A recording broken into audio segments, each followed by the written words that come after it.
Hi, this is Uncle Yeow and the Singapore Story. In today's episode, we are going to talk about after Second World War, how Singapore embarked on the road towards independence. Now, 1945, August, the Americans dropped two atomic bombs on Japan, the city of Hiroshima and Nagasaki. All right, the two bombs, the first one was called Little Boy, and the second one, Fat Man. But let me assure you, Little Boy is not very little. Little Boy killed more than 100 over 1,000 people in Hiroshima alone. Now that is the reason why today, not only we do not want to go to war, we must definitely avoid a nuclear war, because a third world war with nuclear warfare will wipe out the entire world. Now, after the Japanese surrendered, the British came back to continue to rule Singapore. But amidst the jubilation of the population, now at the back of the people's mind, people were wondering, why should we let the British to continue to run the country? They only exploited us. They did not protect us from the Japanese. So at the back of people's mind now, they began to yearn for independence, self-rule. But it was not easy, because the British would not allow for Singapore to be independent, because Singapore, basically, we do not have any natural resources, not even water. Water we have to import from Malaya. So how could we ever be independent? Now, from 1955 onwards, 55 we did gain self-rule, limited self-rule, all right? And then 1956, 57, 58, there were 3 rounds of Merdeka talks. What do you mean by Merdeka talks? Now, at the time when we were fighting for independence, this became the Merdeka Feast. It is actually a symbol of our fight for independence. So the 3 talks were known as the Merdeka Talks, 1956, 1957, 1958. These talks were held in London, but we did not gain self-rule. It was only in 1958 that the British government granted Singapore full self-rule. All right. For the first time, we have full self-rule. But it does not mean independence, because foreign relations, internal security still comes under the British. And then by 1959, that was when we held our first general election. And the PAP won with a landslide victory, and Lee Kuan Yew became our first founding prime minister.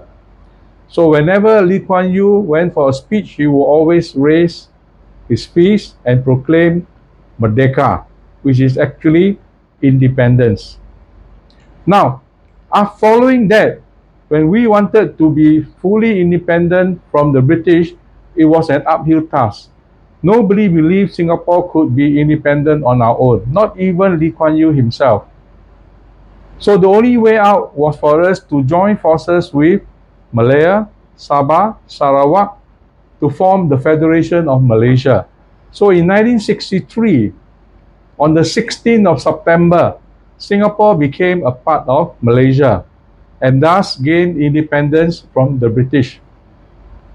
However, the partnership with Malaysia, the Federation of Malaysia, was an unhappy marriage. Why? Because our government in Singapore wanted what is called a Malaysian Malaysia, meaning all Malaysians are equal. But the leaders across the causeway, what they wanted was a Malay Malaysia, meaning Malays have got special rights, even until today. So because of this, there was a lot of quarrels and squabbles, so much so that it resulted in a race riot in Singapore in 1964 between the Malays and the Chinese. Many people died, and then it spread across to Kuala Lumpur. So by 1965, Tengku Abdul Rahman, the first Prime Minister of Malaysia, announced, Singapore, you are too troublesome, so out you go. So we were actually forced out of Malaysia. Now, if you remember, on the day itself, for the first time, We see Lee Kuan Yew on TV announcing separation, and that was the first time he cried in public. For now, he's wondering, how could we ever survive on our own? But at the end of it all, he did say, Singapore, we will survive. And not only did we survive, we thrive. All right? And today, Singapore is a very successful economy. In fact, known to many as an economic miracle. So what happened during our stint in Malaysia? Why did we break off, or why were we forced out of Malaysia? Number one, because of the fact that Singapore wanted a Malaysia equality for all, whereas the Malaysian wanted a Malay Malaysia, special rights for the Malays. So there is that ideological difference in interest.